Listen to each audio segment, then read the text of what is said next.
Hey friends, it's Allison here, jumping in real quick before you get into all the juicy details of today's episode. Did you know there is just one more week left to our 200th episode giveaway where you have the chance to win a full ride scholarship to the Better Belly Blueprint? This is the way to heal your gut so that you can poop daily, ditch acid reflux, and balance your hormones even when nothing else has worked. Here's how you can enter. Leave a rating and review on the Better Belly podcast on Apple Podcast or Spotify between now and May 29th. Take a screenshot of that rating and review, then go to betterbellytherapies.com/giveaway and fill out our 200th episode giveaway form. You will automatically receive an email with a code for $200 off the Better Belly Blueprint, which you're going to get as soon as you send in that form. And then a full scholarship winner is going to be announced on May 30th and messaged by email. If you win, you're going to win a full scholarship to the Better Belly Blueprint. And if you don't win, you can still get $200 off, which is 20% off of the Better Belly Blueprint if you join by May 31st at midnight. So go ahead and leave a rating and review. Get that giveaway form filled out at betterbellytherapies.com/giveaway, and you can finally end your constipation, acid reflux, and PMS for good. Do you have eczema? Do you get rashes seemingly at random? Do you have adult acne? Do you have dots or pimples on the backs of your arms or on your back? And do you feel like you have tried every ointment, every cream, and every facial cleanser just so you can get your skin to behave and it still doesn't work? If so, your gut may be at play in your skin health. On today's episode, we are going into everything gut-skin connection and why your gut can be impacting something as far away and as on the outside of your body as possible as your skin. We are going into the anatomy and physiology of the gut-skin connection and how you can get your skin to clear up by healing your gut and one other very important organ. Are you guys ready? Let's jump in. Welcome to the Better Belly podcast, where we find freedom from food restrictions, we increase energy in our lives, and we begin to feel more healthy and vibrant than ever by finding the root causes of our health problems. My name is Allison Jordan. I'm a marathon runner, functional medicine health coach, certified craniosacral therapist, gut health nerd, lover of Jesus, and owner of Better Belly Therapies, a clinic based in Ann Arbor, Michigan that works with both virtual and local clients to help them achieve the best health of their life. I am here to walk with you on your journey to a better belly and a better life.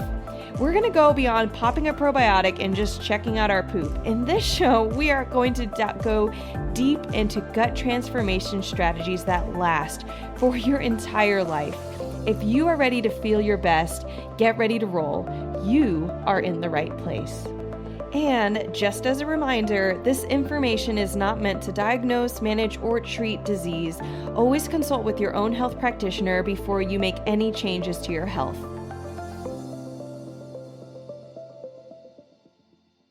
All right, you guys, I am so excited for today's episode and actually the next, both this week's and 2 weeks from now, every episode coming out for these 3 episodes. They're all about how our gut connects to other parts of our body.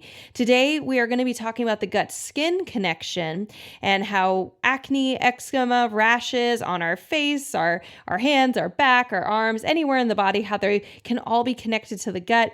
We're also going to be talking next week about the gut-breath connection, about how asthma and even like previous illnesses such as bronchitis and pneumonia, as well as that problem of getting stitches in your side when you run, that thing. We're going to be talking about all about how your breath can be connected to your gut and they can be impacting each other. And lastly, 3 weeks from now, We're going to be talking about the gut-sinus connection with chronic sinusitis, chronic congestion, and that chronic postnasal drip. If you have sinus problems and gut problems, or just sinus problems, or you don't know what, that's going to be the episode for you. There is so much amazing research going on out there on the sinus and the gut connection, and we're going to be laying it all bare in that episode. But for today, we're going to be hanging out with that gut-skin connection, and I'm just really excited for all these episodes in general because the gut connects to so many things. And so when I chose to be a lover of the gut, when we branded as Better Belly Therapies, yes, we heal the gut, but a lot of times clients who work with us or clients who are not sure if they want to work with us, people are either surprised to find out that the gut can be connected to so many other symptoms in the body. And we also get people who they're not sure, like, should I work with you if I don't have bloating or constipation, but I have a thyroid problem, or I have lots of skin problems, or I have, chronic congestion, all these things. To me, they're all connected. And so we are dedicating some podcast episodes to these connections. We'll probably in the future be hitting the gut thyroid connection. We've already got the gut hormone connection a little bit covered in our episode on Is Your Period Out of Whack, which we'll link in the show notes. But there's just, the gut connects to so many things. And so if you have any known gut problems and anything else going on, low energy, headaches, skin problems, all that stuff, your gut might be, also causing those other problems. So let's talk today about the gut-skin connection specifically. What is the gut-skin connection? What's the anatomy going on? How does what's going on in the gut end up out on the skin? And what's up with that? So the easiest and honestly the simplest way, this might sound really simple to you, but it's all connected through blood.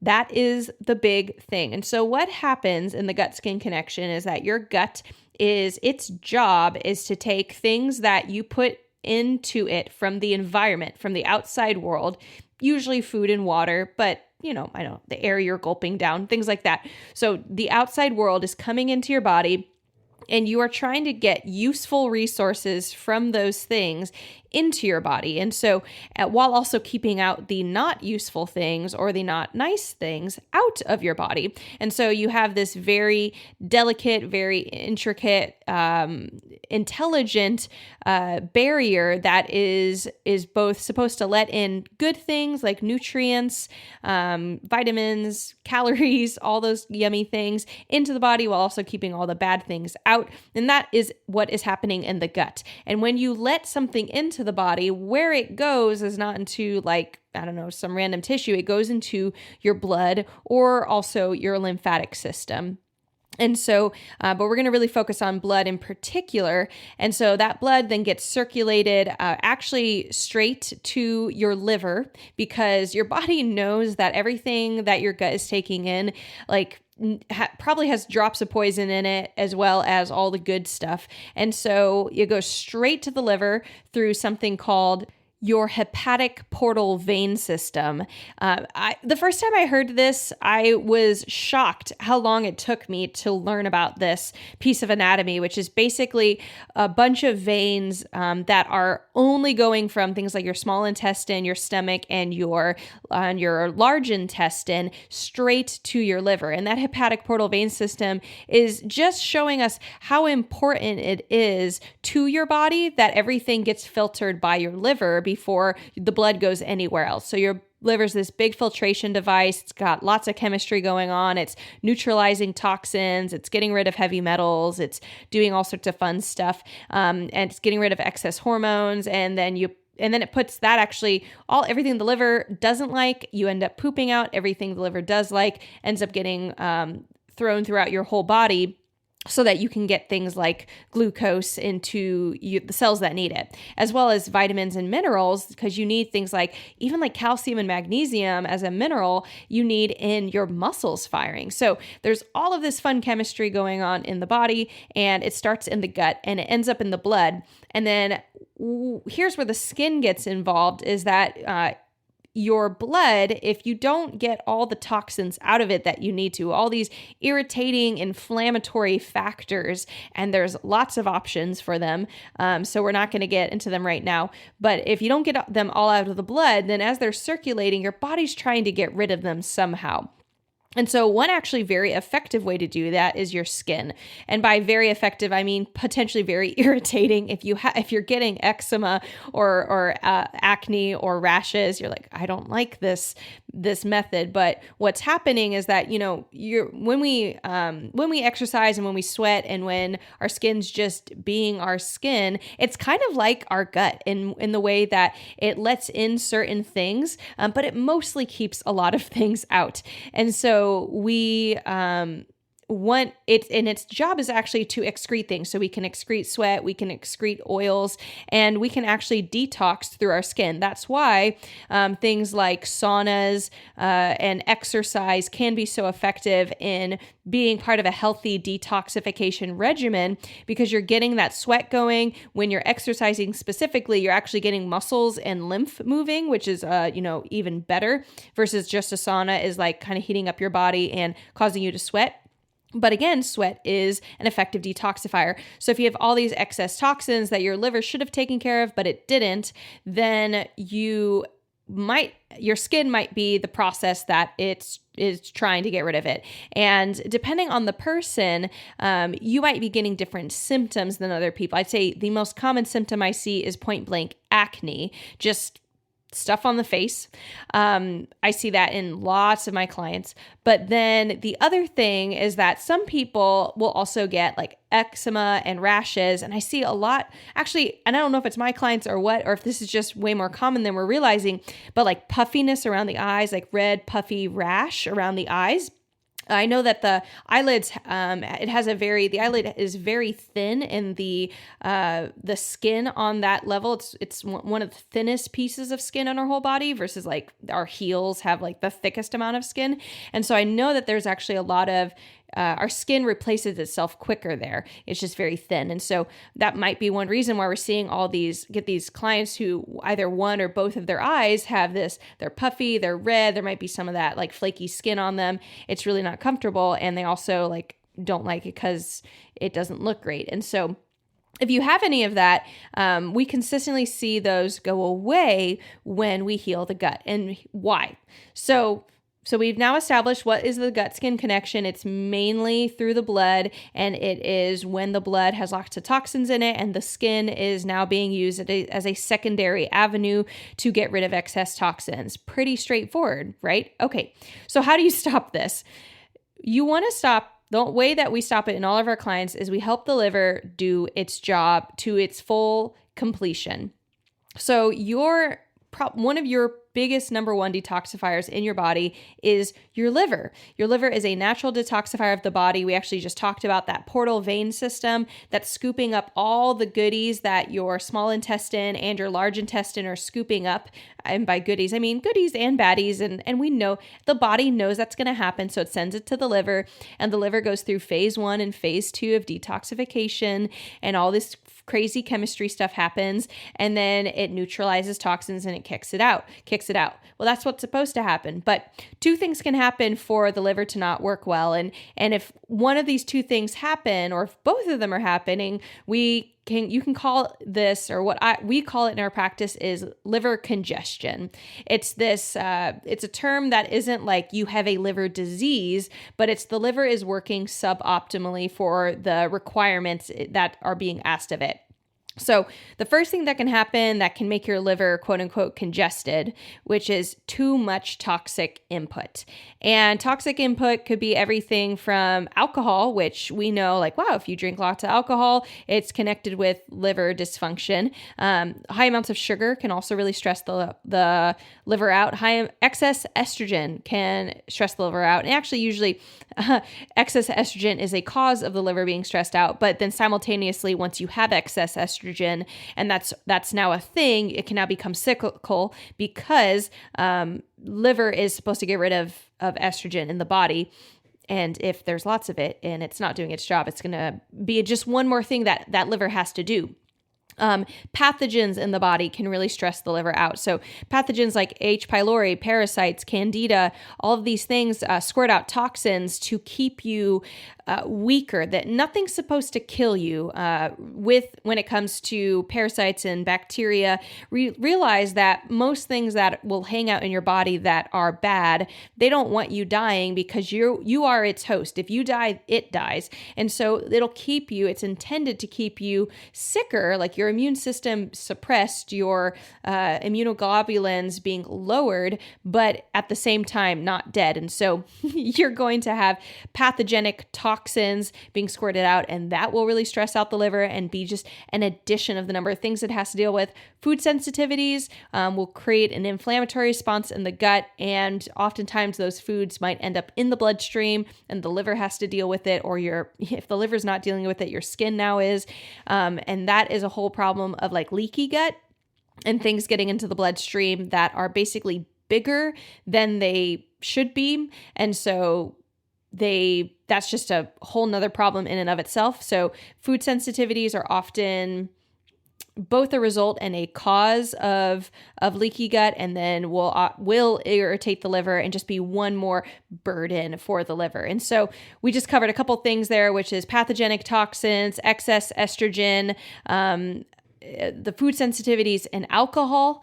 So things that in general just make the liver have to do more work. So the first thing is how much burden is being put on the liver. But the second thing is just how well the liver is functioning in and of itself. And so maybe you're like, Allison, I don't drink alcohol. I've done lots of food sensitivity tests. I'm on a low FODMAP diet, or actually, most people who listen to this podcast haven't been checked for pathogens, and they haven't had any support to deal with excess estrogen if they have it, and many of my clients do. But maybe you're saying, I'm doing everything I know how to do maybe you're exercising and you are going to the sauna, and you're trying to help yourself poop regularly, and you're trying to sleep well. All these things are really helpful for the liver to function overall. So you're saying, I'm doing all these things, and yet I'm not having a lot of results. I'm still having a congested liver. What else might be going on? And the other thing is that the liver is literally clogged up. And there's a couple of reasons that this can happen. And we actually, typically on this side of things, we use supplements to help give the liver support. So one of the things that can quote unquote clog the liver is actually lacking the nutrients or lacking the chemicals that you need to break these things down. So glutathione is it's a chemical, it's an enzyme that helps your body, that your body actually uses, and your body will create something called glutathione to get rid of toxins and to go through the process of packaging up and neutralizing toxins so your body can kick it out. The interesting thing, though, is that when you have other things going on in your body, specifically something like candida, which is a yeast, it actually eats up glutathione, like it just gobbles it up. And so you can have a chronic depletion of glutathione. And a lot of our tests that we run, we actually have two tests, the Dutch hormone test and an organic acids test, that will look at and actually can measure markers of, do you have good glutathione levels? And a lot of times, every time that our clients have candida, they have absurdly low glutathione. But we also get clients who have a parasite, they have H. pylori, they have something else going on, and their glutathione is still suffering because the body's just having to use it. So it's kind of like it's extra hungry for glutathione. So that's an example of a nutrient you could be lacking that is quote unquote congesting the liver. The liver just literally doesn't have what it needs to detoxify. It's kind of like everybody putting out their garbage bags, but you don't have enough garbage trucks around the block. And so yes, things will pile up. And then the other thing that can happen is that the liver can be reduced in capacity by, we've seen a little bit, actually people who get in car accidents, and not saying every car accident does this, but if the liver gets a weaker supply of blood flow, or it's just not in it, it's actually has restrictions around it, that's actually going to impair the liver. So we want to consider, does the liver have anything impairing it? That's one of the reasons we do visceral manipulation in our office. We actually have a technique called the liver lift. You can receive a liver lift by any practitioner of visceral manipulation who has learned it from the Brawl Institute, and we can even leave a link in the show notes for that, like IAHE, find a therapist, finding someone who does visceral manipulation near you. But that's a really big thing. We actually see that probably in about 25% of our cases that come into our office and that we evaluate hands-on is that their liver has restrictions, and that's going to impair blood flow and the overall health of that organ. You never want an organ restricted and not able to move. So to recap, if your liver's not functioning well, your options are there's too many toxins coming in and or there's not enough going out, either from maybe lack of nutrients just for the liver to do its job and or a structural problem. The liver is just not able to function well enough because of either damage to the cells or adhesions around it. Blood flow is not very good. So if you're wondering, well, I've got skin problems, I've never considered this liver thing, why should I think, Allison? Why should I believe you that I might have liver congestion? Well, here's some other symptoms of liver congestion that we commonly see paired. And you don't have to have all of these, but if you have a good handful of them, like I know I did, then liver congestion is a part and parcel of what is going on in your body. So number one, sleep problems. And when we think sleep problems, we're actually specifically with liver thinking waking up consistently between 2 to 4 a.m. for no reason, as in like you're not hungry. You might have anxious thoughts going on, but other than that, it's like, why did I wake up? It's 2 to 4 a.m. And maybe you go to the bathroom and you get back in bed. But that 2 to 4 a.m. waking up, if you also wake up and you are sweating at that point in time, it is even more so a liver problem. And the reason for it is this, and we've shared this on the podcast before, the liver, if it cannot do all of its jobs that it's supposed to do during the day, and it has a lot of jobs, it will turn itself on at night to finish up those jobs. But what will happen is that the liver is a pretty big organ. If you actually take your right hand and you put your pinky on the bottom of your rib cage, so if you feel for that last rib, and then you have your thumb, and depending on how big your rib cage is and about how big your hand is, it might vary. But if you actually put your thumb kind of where your bra might be, if you're a lady, that's actually going to be about, or your bra strap, right? That's going to be about how big your liver is on the right side of your body. And then it's kind of like a triangle. It swoops over and it gets smaller and smaller as it goes over to the left side of your body. But on the left side of your body, it goes over kind of like to the middle of your left rib. And I don't think I described that super well. It actually goes past the center of your body and it goes over to the left side of your body. And that's probably the best way to describe it. It's a big organ and it filters blood.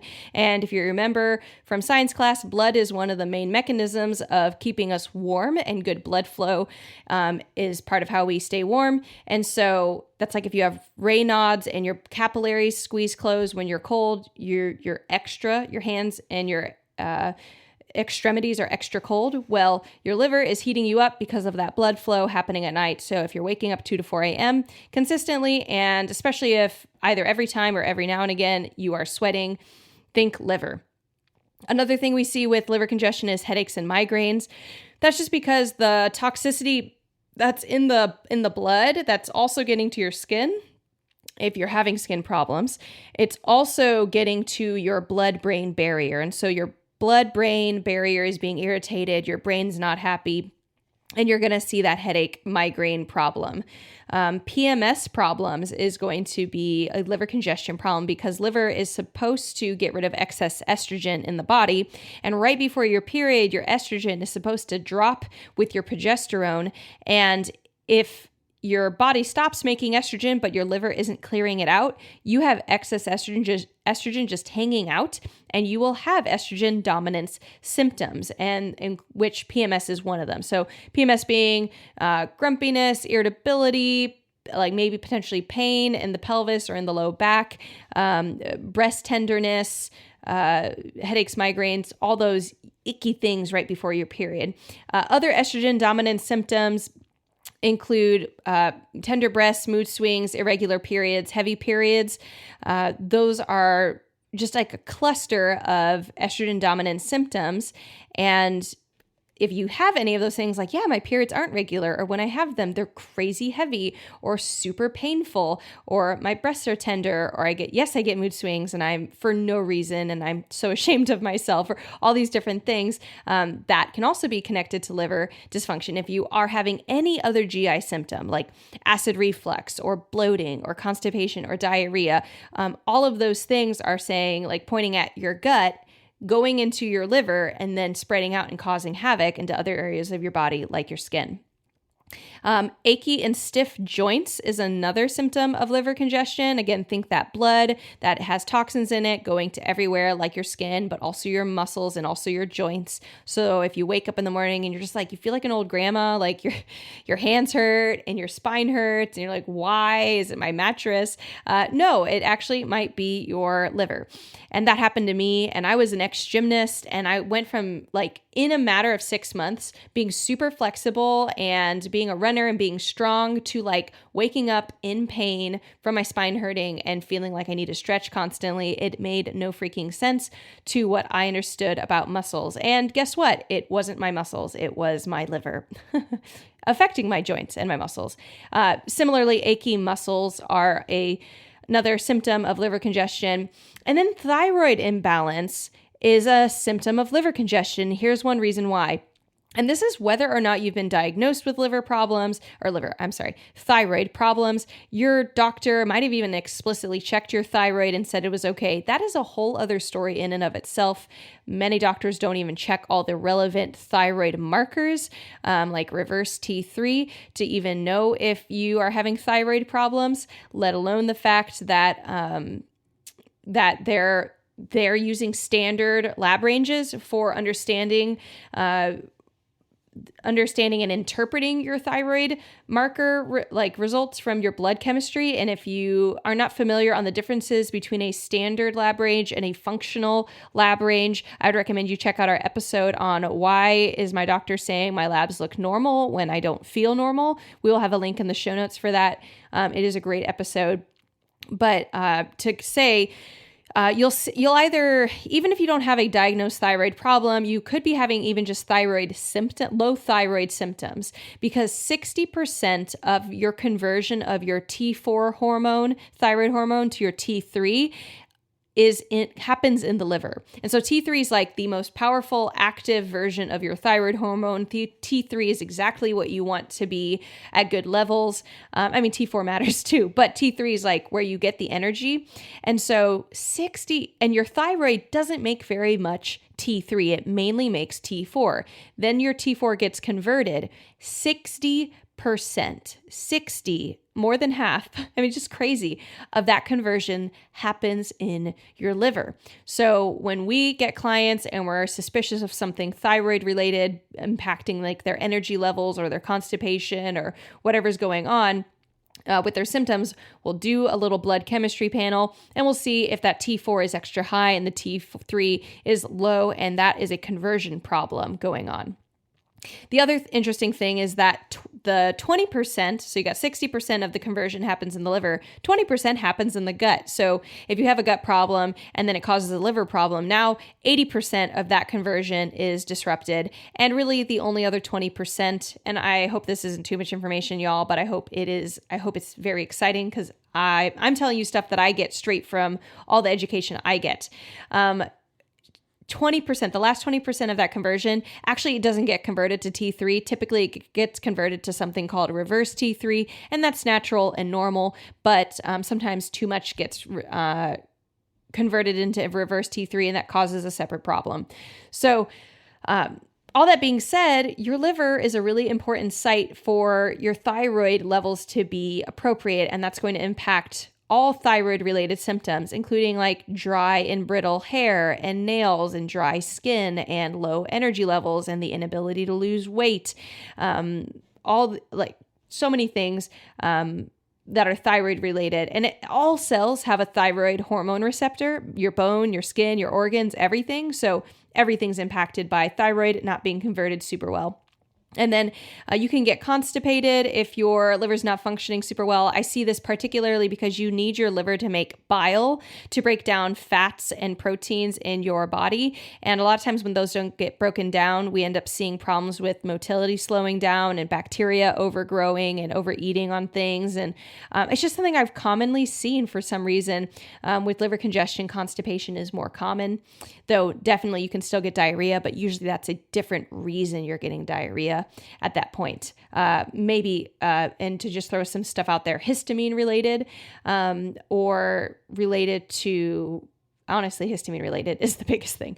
But, and then last, or two more things with symptoms of liver congestion. You can have increased chemical sensitivity. So if you like walk past Bath and Beyond, Bath and Body Works, they're the guys who have all the candles and soaps and everything. If you walk past that store and you just get a headache as you're walking by, you're chemically sensitive.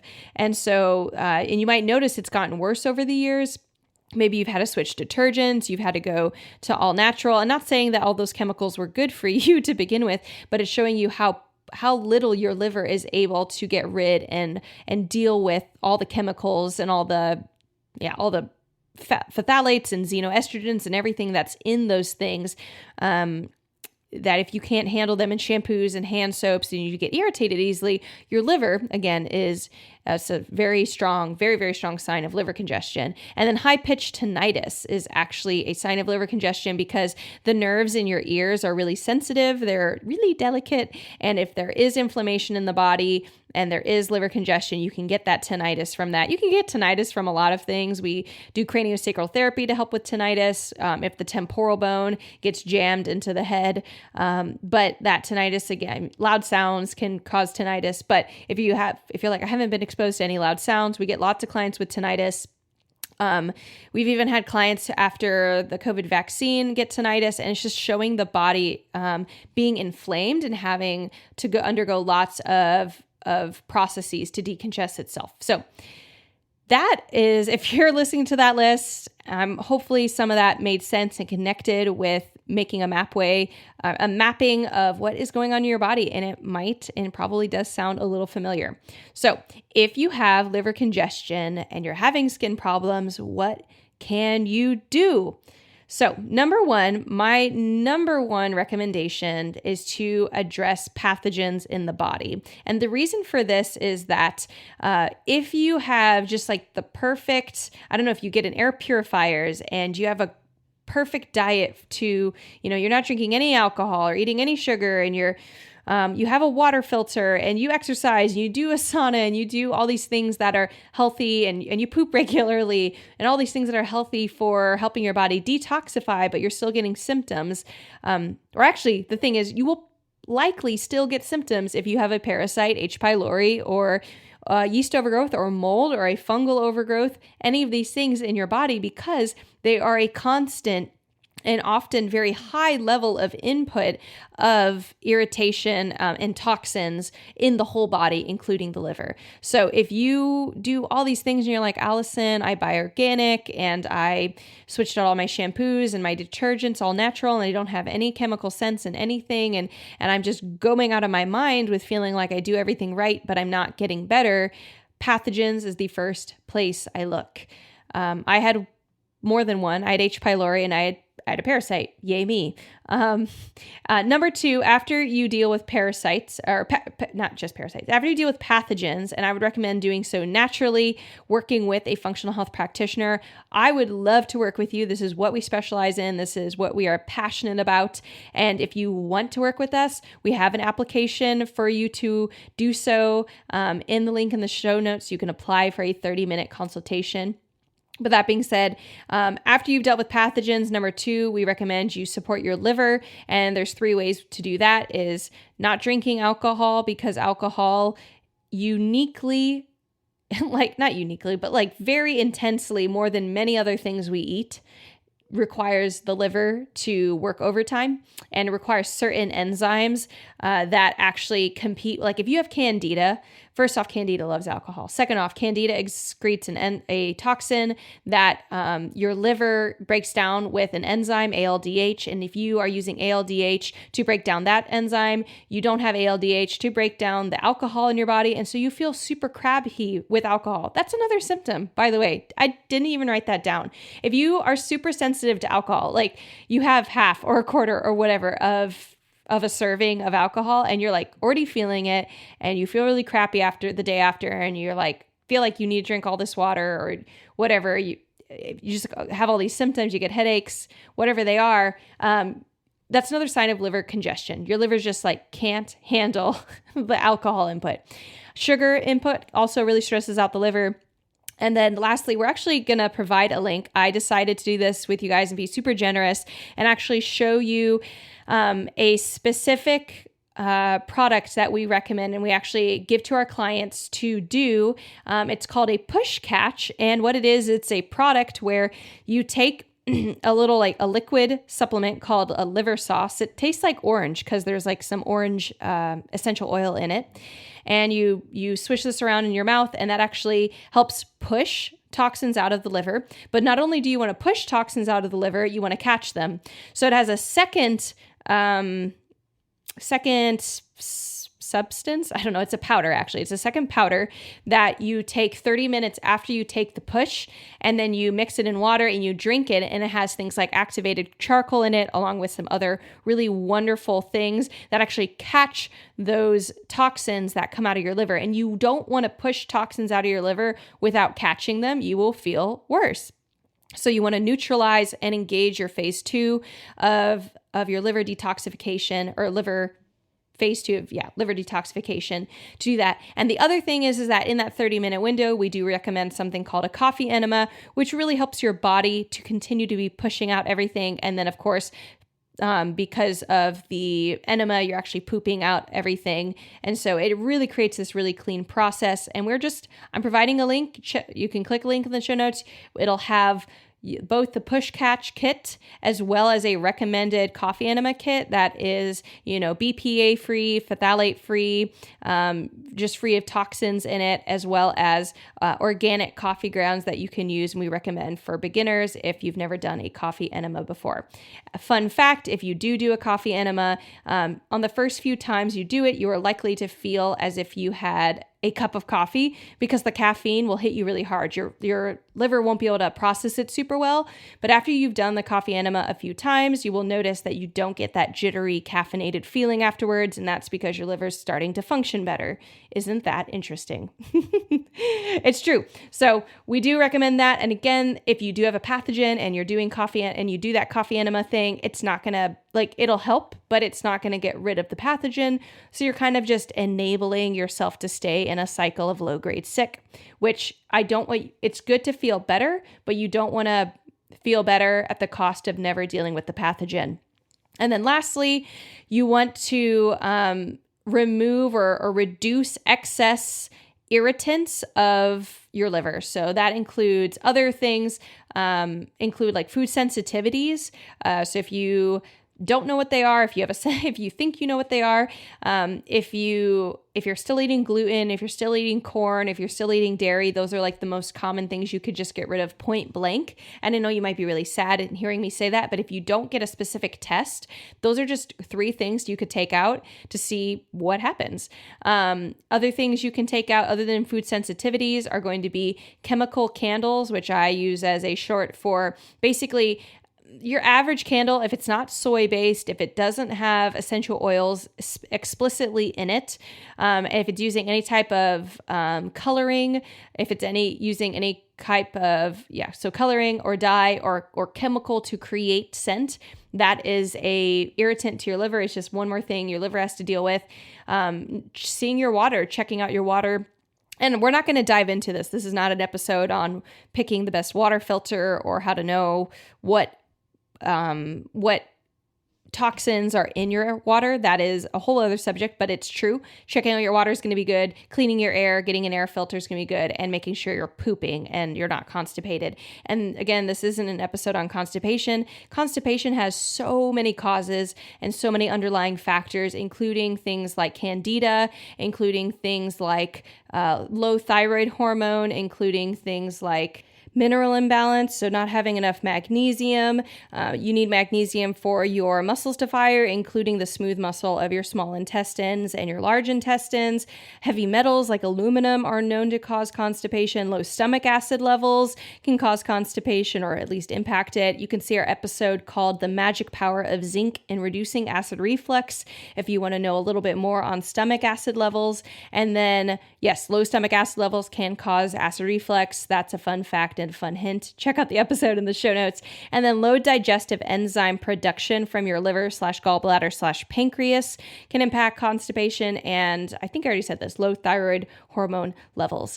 So all that to say, constipation is something that you want to address and something that we do. We help our clients in multiple ways to get unconstipated in the short term. And then, of course, making sure that their body can continue not being constipated in the long run. But overall, just not being constipated and pooping regularly does help with your liver health. So those are, to recap, the 3 things you can do to help your liver. Look at your pathogens, get a stool test, get whatever test you need to look up these things. I will say off the bat, sometimes we get asked, will my doctor look this up? A lot of times we find that doctors, unless they have some very explicit reason will say that there's no reason. And so they won't give you a test. We also have had experiences where clients will get tests from their doctor, maybe even specifically for something like H. pylori, and the test will come back negative, and then they'll work with us and we do the test and it comes back positive and we don't know why. It just is happening. So that's just another reality. And then, so number 1, check out pathogens. Number 2, support your liver. Don't drink alcohol. Limit sugar, especially like processed sugar. So like apples are better. Like apple juice would be worse. And then anything like cake, cookies, processed sugar would be the worst. And then you can do our push catch and coffee enema combination that we recommend through a link in the show notes. And number 3, just removing excess irritants, everything from food sensitivities to the fun chemical candles that we use, your water, your air, pooping, constipation. You can sweat and exercise and do saunas to help the detoxification process.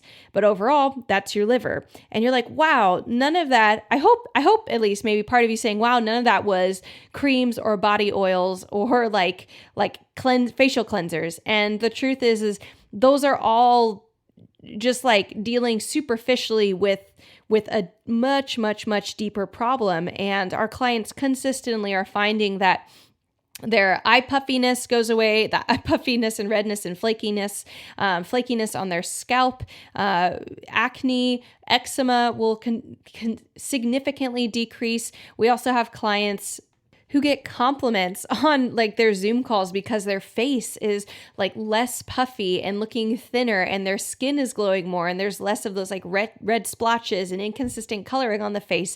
So it's really amazing, just even on Zoom calls, the remarks that our clients get from their skin clearing up, and they're not having to do some crazy $500 facial regimen. It's just not a thing. So heal your body, heal your skin. I hope that all makes tons of sense. I hope it really enlightens your understanding of the gut-skin connection in a way that you hadn't heard of it before. We even threw in stuff on that gut-thyroid connection and the liver connection and what the functions of the liver are. We touched on anatomy and physiology, not just some woo-woo concepts of everything's connected, but really some really fun, real chemical connections, real physiological connections. And I hope that you are that much wiser for your gut and for your skin.